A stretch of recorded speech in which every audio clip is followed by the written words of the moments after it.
Oy, nahihiya. oy, oy, oy. Sino yung nag-invento ng floorball? Nahihiya. I'm ashamed. What are you saying? Ashamed of telling you that I invented the floorballs. Ay, we. Huwag ka naman mahiya. Humble mo naman, kuya. Guys, actually, hindi naman ako shit. Actually, para lang sa inyong alaman, ako nag-invent ng floorball.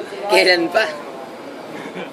21st century yun, nung mga 6 years old lang. Kasi may dala lang akong walis tambunan tsaka ng piraso ng papel, tapos kinarampol ko siya.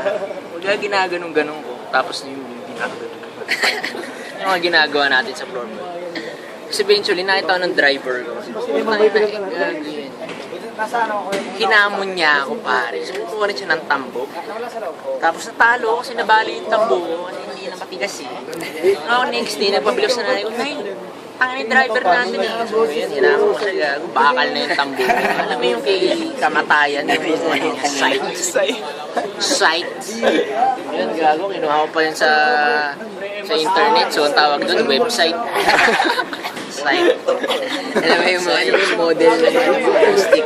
Ha? Diba, parang yung sapatos mo, Kobe, ano yung model ng stick? Mga Razer X978491 hockey sticks.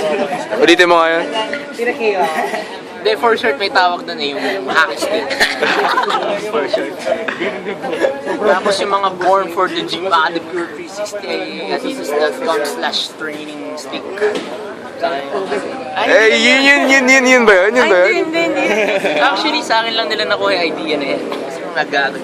Tsaka yung SL FX Tamaraw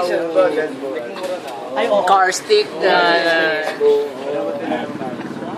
Ayun, tapos na-invento ko. Actually, mga John J. Bernard Reed's 105243M stick. Tapos nanalo ko. Tapos sinali ko sa mga international competitions. Tapos nanalo ko. Eventually, sumigat sa Pilipinas kasi siyempre mahirap na bansa ito. So nung na-invento yun, yumaman lang sa yan lang. Maaari ka pa sa Facebook. Ano ka ba yun?